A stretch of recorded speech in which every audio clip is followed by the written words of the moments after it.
ఆటమాడుతున్న మోడీ సర్కార్ భావి తరాల బైపీసీ విద్యార్థుల భవిష్యత్తు నాశనం చేస్తున్న మోడీ సర్కార్ మోడీ సర్కార్ మోడీ సర్కార్ మోడీ సర్కార్.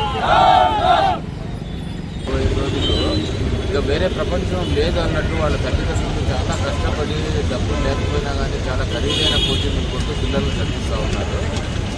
కొంతమంది అయితే ఇంటర్మీడియట్ 2 సంవత్సరాలు కాదు, అసలు 8వ తరగతి నుంచి 6వ తరగతి నుంచి ఇప్పుడున్న కోచింగ్ వాతావరణం కాంపిటీషన్స్తో ఐఐటి జేఈ అని యూనివర్సిటీ అని 6వ తరగతి నుంచి 7వ తరగతి నుంచే కడప లాంటి పట్టణాల నుంచి తల్లిదండ్రులు పిల్లల్ని చాలా దూర ప్రాంతాల్లో విజయవాడ, విశాఖపట్నం, హైదరాబాద్ లాంటి ప్రాంతాల్లో నుంచి పిల్లల్ని చదివిస్తున్నారు. ఇంకా దేశవ్యాప్తంగా కూడా లక్షలాది మంది పిల్లలు, లక్షలాది మంది తల్లిదండ్రులు తమ జవనలు రంగాల్లో పెట్టి ఈ నీట్ ఎగ్జామ్ కోసం ప్రిపేర్ చేస్తూ ఉంటే ఇది మొదటిసారి కాదు లీవ్ కావడము, లేకపోతే అడ్మిషన్స్ అంతా గందరగోళం కావడము అనేది మొదటిసారి అయితే సరే ఏదో తెలియజేసిందో ఎక్కడో పొరపాటు జరిగింది చేసేయండి అనేది కొంచెం న్యాయం. కానీ గత 7-8 సంవత్సరాల నుంచి నేను గమనిస్తున్నాను, ప్రతి సంవత్సరం కూడా నీట్ అడ్మిషన్స్ అంటే ఏదో ఒక గందరగోళం ఉంటుంది. అది పేపర్లు లీక్ కావడం కావచ్చు, క్వశ్చన్స్లో తప్పులు కావడం కావచ్చు, లేకపోతే ఇంకొక సమస్యలతో పోవడం కావచ్చు. అడ్మిషన్ ప్రతి సంవత్సరం కూడా డిలే అవుతాయి. ఈ సంవత్సరం కూడా డిలే కావడం కాదు, అసలు మొత్తానికి మొత్తంగా ఇది పరాకాష్ఠగా 8 సంవత్సరాలు జరుగుతుంది, ఏకంగా రద్దు చేసి పడేశారు ఎగ్జామ్. ఈ 24వ సంవత్సరంలో కూడా జరిగింది. కాకపోతే మళ్ళీ ఇంకొకసారి అప్పుడు కండక్ట్ చేయకుండా చాలా లోటుపాట్లతో అడ్మిషన్ చేశారు. దానివల్ల చాలా అనర్హులు సీట్లు రావడము, అర్హుల సీట్లు రాకపోవడం జరిగింది.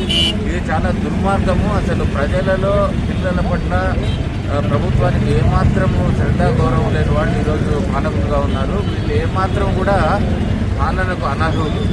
ఖచ్చితంగా ఇప్పుడు ఇటువంటి మంత్రులకి ఒక సిగ్నల్ పోతే మిగిలిన శాఖల్లో ఉండేవాళ్ళు వచ్చే విద్యాశాఖ మంత్రిగా ఏమైనా కొంచెం భయం ఉంది, నీట్ పరీక్ష ఏమైనా లీక్ అవుతే నెక్స్ట్ మనకు ఇబ్బంది అవుతుంది అనుకుంటే నెక్స్ట్ వచ్చే మంత్రులు జాగ్రత్త. అట్లా కాకుండా ఈరోజు హోంమంత్రులుగా పోస్కో చట్టంలో చిక్కిన వాళ్ళ తల్లిదండ్రులను పోస్కో చట్టం పెట్టడము, వాళ్ళని మంత్రులుగా పెట్టడము, నీట్ పేపర్ లీక్ చేసిన వాళ్ళను విద్యాశాఖ మంత్రులుగా పెట్టడము, ఇది ఎంతవరకు దేశానికి మేలు చేస్తుంది అనేది ప్రజలు ఆలోచించాలి. అంతేకాకుండా పిల్లల్ని కాక్రోచులుగా సంబోధిస్తున్నారు.